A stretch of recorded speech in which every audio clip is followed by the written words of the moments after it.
Se teve briga entre Payet e Léo Jardim dentro de campo, nesse momento o meio-campo francês realmente começa uma nova grande amizade.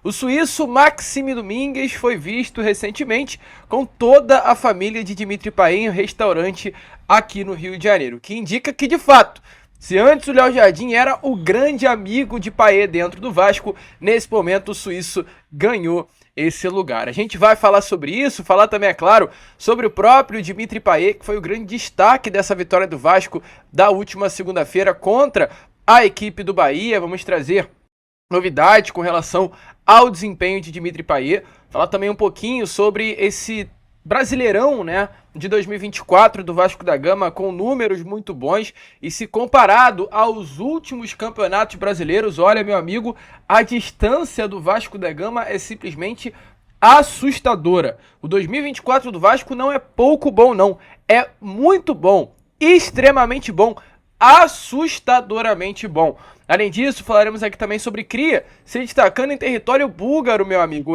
Teve aí nesse último final de semana, Cria do Vasco da Gama marcando 2 gols no mesmo jogo. E não é o Gabriel Peck, é território búlgaro, tá? Não território norte-americano.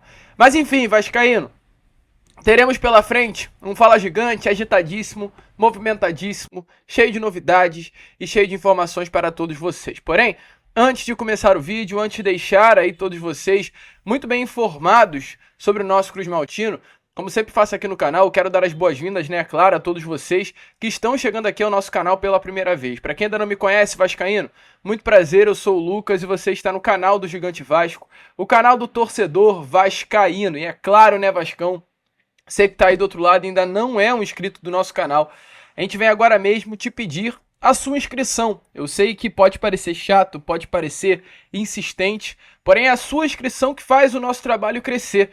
E olha que loucura, né? A gente vai mostrar aqui para vocês o número de inscritos que estamos nesse momento. Se liga só, vascaíno. 140.977. Faltam exatamente 23 pessoas para chegarmos aos 141 mil. Então sabe o que você vai fazer agora? Nesse momento, se você está assistindo esse Fala Gigante, o vídeo ele vai estar aberto para você no modo tela cheia, que é esse modo aqui. Nesse momento está aparecendo um anúncio, né? Vocês escapam do anúncio e esse é o Acorda Vascão de hoje, por exemplo.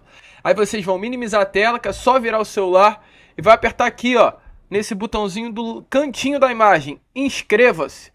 Tá inscrito no canal, e além disso vocês vão apertar no sininho de notificação que a gente tanto fala e apertar na notificação, ó, todas. Meu amigo, fez isso, você é um inscrito do canal e todos os nossos vídeos eles vão aparecer a você. Além disso, larga o dedo aqui também, ó, no like para ajudar a divulgação desse Fala Gigante. Então a gente conta muito com você, vambora aí, ainda nesse Fala Gigante, chegar aos 141 mil inscritos. E quem estiver chegando nesse vídeo, se inscrevendo agora, deixa aí também nos comentários que eu faço questão de trocar uma ideia com você aqui nos comentários desse Fala Gigante. Show? Então conto muito aí com a presença, o apoio e a participação de todos vocês aqui no nosso canal, ajudando o nosso crescimento. Show, vascaíno? Vambora então, né? Sem muita enrolação, falar logo sobre o nosso Cruz Maltino. E eu quero começar aqui primeiramente falando sobre o Cria, tá? Porque nesse final de semana, no último dia 28, né? Não foi nem final de semana, foi na mesma segunda-feira que o Vasco da Gama entrou em campo. Tivemos o Ludogorets Razgrad entrando em campo contra o CSKA 1948. O Ludogorets venceu a partida pelo placar de 3-0. E nesse jogo, 3-0 Ludogorets, 2 dos 3 gols foram marcados, sabe por quem, torcedor vascaíno? Por esse rapaz aí, ó, que tá aparecendo na imagem a vocês. Eric Marcos foi o grande nome, o grande destaque da partida entre CSKA 1948 e Ludogorets. Eric Marcos, que está emprestado, tá, ao Ludogorets, um contrato até o meio do ano que vem, ele tem os seus direitos econômicos ligados ao Vasco da Gama, já tem 8 partidas com a camisa do clube búlgaro e 3 gols marcados. É um atacante jovem ainda, né, de 20 anos de idade, vai completar aí 21 anos em março do ano que vem. Jogador que não teve espaço agora nesse período com o Rafael Paiva, assim como também não teve espaço durante o período de Ramon Dias e de Álvaro Pacheco no Vasco da Gama, e agora emprestado vem conseguindo aos pouquinhos, né, conquistar aí um espaço no futebol do leste europeu. Eric Marcos sempre foi uma promessa da base do Vasco da Gama, né? Um jogador de seleção brasileira, um atleta que chegou a treinar até, salvo engano, no ano de 2018 ou no ano de 2019, com a seleção brasileira profissional mesmo, né? Ele foi chamado para um período de treinos com a seleção brasileira principal, quando tínhamos ainda o Tite sob o comando da nossa seleção. Então, assim, sempre foi colocado no Eric Marcos uma grande expectativa para o futuro dele. Felizmente, no Vasco, até o momento, ele acabou não deslanchando, né? E exatamente por conta disso que o Vasco resolveu emprestá-lo para algum outro clube, para ver se nesse momento emprestado ele deslancha, ele começa a encontrar aquele futebol que sempre foi se achado que ele tinha durante o período das categorias de base. Então, Cria aí se destacando, né? Temos um Cria, que é o PEC, se destacando lá na MLS, no Los Angeles Galaxy. Temos o Evander também se destacando na MLS pelo Portland Timbers. Temos agora o Eric Marcos se destacando no Ludogorets. São os Crias espalhados pelo mundo, jogadores emprestados também no Vasco, né? Porque temos o Eric Marcos que está emprestado se destacando no Ludogorets. Temos o Orejano se destacando no Cincinnati. Temos o Capasso se destacando no Olímpia. Esses jogadores que estão emprestados aí pelo Vasco da Gama a outros clubes estão conseguindo ter um rendimento muito bom e deixando o torcedor até ansioso e com muita expectativa, né, para o retorno. É importante também não lembrar do Cauã Barros, né, que é um outro cria aí também, está emprestado para o Amazonas. E aí, automaticamente, fica uma grande expectativa para a temporada de 2025. Não apenas pelos crias, mas principalmente por tudo que o Vasco desempenha, né, nessa temporada de 2024. É uma temporada muito boa. Eu não sei se pesa favoravelmente ao Vasco da Gama o fato de ser o último ano em São Januário, né? Porque a expectativa é que o Vasco ele inicie uma reforma no seu estádio a partir de 2025, ou seja, a partir do ano que vem. Porém, o Vasco ele vem tendo em 2024 um desempenho muito bom. E boa parte desse bom desempenho passa por São Januário. O Vasco ele é uma equipe que só perdeu uma partida jogando dentro da sua casa, que foi contra o Criciúma. Aquela goleada ridícula, vergonhosa pelo placar de 4-0. Foi a única derrota do Vasco em São Januário no ano de 2024. O Vasco é o clube da Série A do Campeonato Brasileiro que menos perdeu jogando dentro da sua casa. Para você ver como o Vasco é uma equipe hoje que desempenha bem e tem esse fator casa realmente como algo muito pesado. Temos mais 3 joguinhos ainda para curtir nesse São Januário. São os jogos contra o Internacional no dia 19, o Atlético Goianiense no dia 30 e o Atlético Mineiro no dia 3 de dezembro, para fechar aí, né, de vez esses jogos em São Januário, pelo menos nesse modelo atual que a gente vê. E automaticamente um ano bom de 2024 passa por ser uma equipe forte dentro de casa. O Vasco da Gama, meu amigo, se pegarmos aí um comparativo com as últimas temporadas, e principalmente com a temporada passada, chega até a ser assustador. O Vasco, no ano passado, se colocarmos lado a lado o desempenho, exatamente fecha, né, o Campeonato Brasileiro com 46 pontos. Essa é a pontuação que livra o Vasco da Gama de uma queda à Série B do Campeonato Brasileiro. O Vasco, nos últimos jogos, né, nos últimos 7 jogos, fazendo um comparativo, por exemplo, se o Vasco mantém o mesmo desempenho dos últimos 7 jogos de 2023 e dos últimos 7 jogos que teremos agora pela frente, o Vasco da Gama terminaria essa temporada com 52, que é praticamente uma pontuação que colocaria o Vasco numa Libertadores de 2025. Mas aí, se a gente comparar ainda mais, né, o aproveitamento do técnico Rafael Paiva é melhor até que o aproveitamento do técnico Ramon Dias no ano passado. Então a expectativa é que o Vasco conquiste muito mais do que 7 pontos que a gente citou agora e automaticamente termine a tabela do Campeonato Brasileiro até mais acima, com mais pontos do que os 52 que o Vasco terminaria se tivesse exatamente o mesmo aproveitamento da última temporada. E se a gente colocar lado a lado, ano a ano, como foi o aproveitamento do Vasco, meu amigo, olha que engraçado. O Vasco, olhando para a tabela do Campeonato Brasileiro nesses últimos anos, fecha o Brasileiro do ano passado, como a gente falou, não com 46, perdão, mas com 45, na 15ª colocação. O Vasco nessa temporada já tem 43. O Vasco em 2022 não disputa a Série A, em 2021 também não. Em 2020 é o ano que o Vasco cai. O Vasco cai com 41 pontos. O Vasco nesse momento já tem mais do que 41, né? Tem 43 na tabela de classificação. Em 2019, o Vasco fecha o ano com 49 pontos. O Vasco já tem 43. 6 pontos separam o Vasco dos 49. Ou seja, muito provavelmente o Vasco terminará esse ano também com 49 pontos na tabela de classificação do Campeonato Brasileiro. O Vasco em 2018 fecha o ano com 43 pontos, exatamente a mesma pontuação que temos já nessa temporada. E dos últimos anos, o melhor foi em 2017, quando o Vasco fecha com 56 pontos e consegue uma classificação para a pré-Libertadores do ano de 2018. E essa classificação vem a partir do Brasileiro de 2017. Ou seja, de 2017 para cá, apenas em 2 anos, o Vasco teve uma pontuação maior do que os 43, que foi em 2017 com 56, quando consegue uma classificação para a pré-Libertadores, e em 2019, quando fecha o ano com 49 pontos. O Vasco hoje tem 43. A possibilidade do Vasco superar a barreira dos 49 é gigantesca, ou seja, o Vasco vai ter uma marca superior de pontuação com relação a 2019.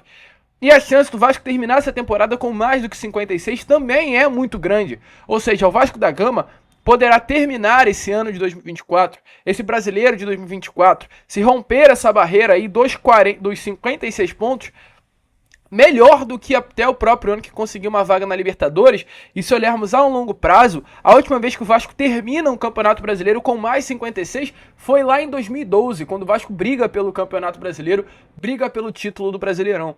De lá pra cá, a pontuação do Vasco da Gama todas foram horríveis. O Vasco cai em 13, volta em 14, volta em 15, cai em 15, volta em 17 e aí a gente começa todo esse meado que a gente trouxe a vocês. Então é muito importante o que o Vasco vem fazendo nessa temporada. A pontuação do Vasco da Gama nesse ano de 2024 é muito bom. O ano do Vasco da Gama é muito bom. O trabalho de Rafael Paiva é muito bom. O que o Vasco da Gama vem fazendo dentro de São Januário é muito bom. Até o aproveitamento do Vasco contra equipes do G6 do Brasileirão.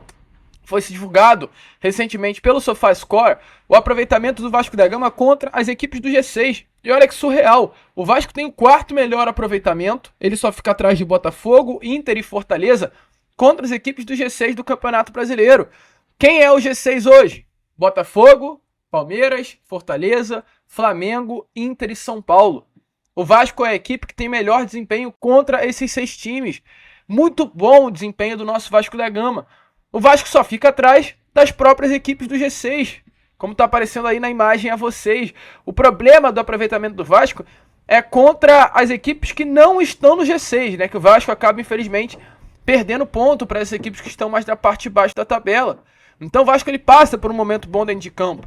O Vasco passa por um ano de 2024 bom em comparação principalmente às últimas temporadas e automaticamente, devido a isso, deixa o seu torcedor muito feliz. E hoje, é claro, muito desse bom momento, além de passar pelo Rafael Paiva, passa pelo elenco que o Vasco da Gama tem. Passa pelo grupo de jogadores. E se o Vasco hoje tem 43 pontos, passa pela partida de Dimitri Payet. A gente não pode esquecer do desempenho desse camisa 10 francês, que está simplesmente muito feliz vestindo a camisa do Vasco da Gama. Mesmo que, é claro, tenha ficado chateado recentemente, a gente trouxe aqui a vocês, e não é mentira nenhuma. O Payet não estava satisfeito com o Vasco da Gama. Pedrinho ficou após o clássico, onde o Vasco é goleado pelo Flamengo pelo placar de 6-1, mais de 1 hora conversando com o Payet dentro do vestiário, ele estava extremamente chateado. Porque quando ele vem ao Vasco lá no meio do ano passado, é prometido ao Payet mundos e fundos. É prometido ao Payet briga por títulos. É prometido pro Payet grandes conquistas. E o Payet chega ao Vasco da Gama e vê que nada daquilo que foi prometido iria acontecer. Porque o Vasco toma uma sacolada pro Criciúma pelo placar de 4-0. O Vasco tem o técnico Ramon Dias. A gente até hoje não sabe se foi demitido, se ele pediu demissão. Aí após aquele período do Ramon vem o Rafael Paiva. Vasco consegue a classificação na Copa do Brasil, vem o Álvaro Pacheco e é sacolada pro Flamengo. Além de uma eliminação no Campeonato Carioca. Então o Payet naquele momento ele olhou e falou: caraca, onde eu tô? Que show da Xuxa é esse? Que loucura é essa? Então o Payet tava muito chateado. O Payet ficou chateado recentemente com a questão dos salários, das luvas, dos direitos de imagem que fechou o ano de 2023 atrasados. Não foi pago por parte do grupo norte-americano que geria a SAF Cruz Maltina. O Payet ficou chateado com o banco. Então hoje a situação é um pouco mais calma, mas o Payet não estava satisfeito com o que vinha acontecendo. E por isso que houve esse desempenho na última segunda. Que eu acho que depois do período no banco, o Payet, quando voltou ao time titular, ele meio que bateu na mesa e falou: olha só, eu sou o Payet e eu mereço ser o titular dessa bagaça aqui. Eu mereço ser o titular do meio campo do Vasco, eu sou o 10 do Vasco. Que foi mais ou menos assim, né, essa atuação de gala do Payet. E foi uma atuação tão boa que foi uma marca até boa para o próprio Dimitri Payet. Porque o Payet hoje, que tem 37 anos de idade, ele não conseguia fazer 2 gols no mesmo jogo desde abril de 2022, quando o Olympique de Marselha, de Dimitri Payet, venceu o Nantes pelo campeonato francês, também pelo mesmo placar de 3-2. Nesse placar, o Payet faz os 2 gols da partida. Então olha que loucura, mais de 2 anos que o Payet não consegue fazer 2 gols no mesmo jogo. E automaticamente, com esse número de gols, ele foi aí o recorde da rodada do SofaScore, foi o atleta que mais marcou gol nessa 31ª rodada de Campeonato Brasileiro. Uma marca muito expressiva que deu ao Payet o título, né, de melhor jogador em campo, deu ao Payet o título de grande jogador da 31ª rodada do Brasileirão. O cara da 31ª rodada foi Dimitri Payet, foi eleito aí, né, pelo torcedor e pela própria página do Campeonato Brasileiro como o cara da 31ª rodada do BR 2024, e é claro, não poderia ser diferente, né? Payet que fez 2 gols, Payet que brincou em São Januário, driblou, apontou para São Januário e falou que ali era o lugar dele, e o mesmo Payet que brigou com o goleiro Léo Jardim, né? Os dois aí saíram não no tapa em si, mas uma discussão acalorada ali nos minutinhos finais. O Payet que ele dá um recuo bem complexo de fato pro Léo Jardim, que acaba se desesperando, bicando para frente e reclamando com o Payet naquele momento, manda o Payet tomar um suquinho de caju geladinho e o Payet fica muito revoltado. Mas a informação que o próprio jornalista Lucas Pedrosa trouxe ontem, é claro, a gente traz aqui a vocês, é que ambos, Payet e Léo Jardim, conversaram logo após a partida no vestiário e, de acordo com informações, morreu em campo ali mesmo. O goleiro e o camisa 10 são jogadores muito experientes, né? E sempre foram muito parceiros. O Léo Jardim atuou em determinado momento da sua carreira no Lille, da França, então ele fala um pouquinho do francês. Exatamente por conta disso, há uma aproximação entre os dois. Se olharmos para dentro do grupo, para dentro do elenco do Vasco, o Léo Jardim é uma das pessoas mais próximas do Payet no dia a dia, exatamente por conta da língua, porque fala de fato o francês. Então houve aquela confusão feia durante 90 minutos, mas logo após no vestiário os dois se resolveram, algo que acontece em campo e morre ali em campo. Isso para mim é muito importante. É claro, é chato a gente ver uma discussão, mas evidencia-se mais do que nunca como esse elenco tá afim. Que a partir do momento, meu amigo, que o Vasco tem atletas discutindo, é por um ideal do Vasco em si, é por querer o Vasco bem. Se ninguém quisesse o Vasco bem, não haveria discussão. Então, como tá todo mundo muito afim, né? Muito querendo, essa discussão mostra e evidencia exatamente isso. E olha que legal, se teve esse problema aí, essa discussão entre Payet e o Léo Jardim, tivemos aí um torcedor do Vasco filmando numa churrascaria aqui no Rio de Janeiro. A gente não tem informações de qual foi essa churrascaria, mas pelo visto isso aconteceu ou na noite de ontem, terça-feira, ou no almoço dessa quarta. O Payet, junto com seus 3 filhos e a sua esposa, né? O Payet que tem 2 filhos e uma filha. Essa loura aí ao lado do Payet é a esposa dele. E no outro lado da mesa a gente vê o Maxime Domingues, parece que com a sua esposa também, ou a sua namorada, e um outro rapaz que a gente não está conseguindo identificar aqui na imagem. O certo é Payet e Maxime Domingues almoçando juntos ou jantando juntos no Rio de Janeiro. Uma família feliz aí no Rio. Maxime Domingues, para quem não sabe, é um meio-campo suíço que tem dupla nacionalidade, né? Mas ele é suíço de origem. E para quem não sabe, na Suíça o idioma original, né? O idioma que se fala é o francês. Ou seja, é alguém que pode estar aí do lado do Payet no dia a dia por conta da língua. Acredito que vai nascer uma grande amizade entre Payet e Maxime Domingues daqui para frente por conta aí da ajuda na linguagem. Então muito legal aí Payet e Maxime Domingues juntos lado a lado. Se houve aí essa briga, essa treta entre aspas de Payet com o Léo Jardim. Agora o Payet tem um novo grande amigo aí que é o Maxime Domingues. Pelo menos ele veio para alguma coisa, né? Veio para entrosar o gringo aí no elenco. Mas rapaziada, a gente fica por aqui, tá? Esse foi o nosso Fala Gigante, um Fala Gigante bem legal, bem agitado, com novidades, informações. Se você ficou aqui até o final, muito obrigado. Se você está chegando aqui pela primeira vez e curtiu o nosso conteúdo, se inscreva aí. Vambora chegar aos 141 mil inscritos.